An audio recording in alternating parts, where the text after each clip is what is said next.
ঈদ এলেই সিনেমা মুক্তির তালিকাটা দীর্ঘ থেকে দীর্ঘতর হতে থাকে। রোজার ঈদের আগে শোনা যাচ্ছিল 10 থেকে 12টি সিনেমা মুক্তির কথা।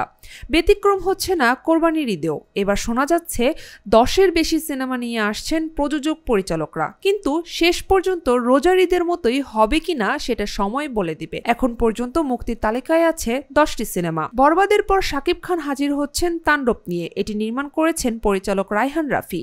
এবার শাকিবের বিপরীতে প্রধান নায়িকা হিসেবে থাকবেন ছোট পর্দার জনপ্রিয় অভিনেত্রী সাবিলা নূর। আর এর মাধ্যমে বড় পর্দায় অভিষেক হতে যাচ্ছে সাবিলার। ছবিতে সাংবাদিকের ভূমিকায় দেখা যাবে দুই বাংলার বহুল সমাদৃত অভিনেত্রী জয়া আহসানকেও। বেশ কয়েকবার মুক্তির তারিখ পেছানোর পর আরিফিন শুভ অভিনীত নীলচক্র এবার মুক্তির প্রস্তুতি নিচ্ছে। এই সিনেমায় শুভর নায়িকা মন্দিরা চক্রবর্তী। এটি মন্দিরার অভিনীত দ্বিতীয় ছবি।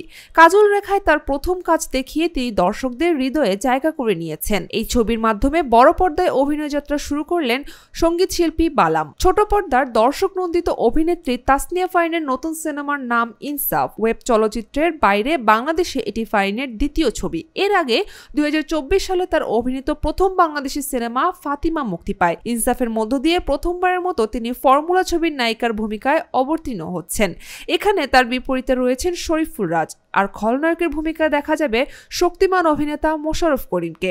কাইজার ওয়েব সিরিজ খ্যাত পরিচালক তানিম নূরের নতুন চলচ্চিত্র উৎসব। এখানে বিখ্যাত চরিত্র শোকরুজের ভূমিকায় অভিনয় করেছেন খ্যাতিমান অভিনেতা জাহিদ হাসান। এখনও ছবিটি নিয়ে বিস্তারিত কিছু প্রকাশ করেনি উৎসব টিম। তবে ইতোমধ্যেই ভিন্ন আঙ্গিকের সিনেমা প্রেমীদের মধ্যে এই ছবি নিয়ে অনেক প্রত্যাশার সৃষ্টি হয়েছে। একাধিকবার মুক্তির তারিখ পিছিয়ে যাওয়া ছবিগুলোর মধ্যে রয়েছে আজমেরি হক বাঁধন অভিনীত এশা মার্ডার কর্মফল।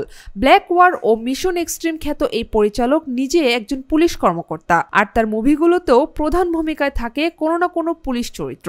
দ্বিতীয়বারের মতো জুটিবদ্ধ হচ্ছেন পূজা চেরি ও আদর আজাদ। আলোক হাসানের পরিচালনায় টগর সিনেমাটি অ্যাকশন ও থ্রিলার ঘরানার। সিনেমার অন্য অভিনয় শিল্পীরা হলেন রোজি সিদ্দিকী, আজাদ আবুল কালাম, যোজন, সুমন আনোয়ার প্রমুখ। শবনম বুবলীকে প্রথমবারের মতো খলনায়িকার ভূমিকায় দেখার জন্য অধীর আগ্রহে অপেক্ষা করছেন ভক্তরা। কিন্তু তাদের এই প্রতীক্ষা দীর্ঘায়িত করে বারবার পিছিয়ে যাচ্ছে ছবির মুক্তির দিনক্ষণ। তবে এবারের কোরবানির ঈদে চূড়ান্ত মুক্তির কথা চলছে জাহিদ জুয়েল পরিচালিত এই সিনেমায় তার প্রধান সহশিল্পী হিসেবে রয়েছেন আদর আজাদ। পুলসিরাত নাম বদলে হয়ে গেছে সর্দার বাড়ির খেলা। এটি জিয়াউল রোশন ও শবনম বুবলীর সিনেমা।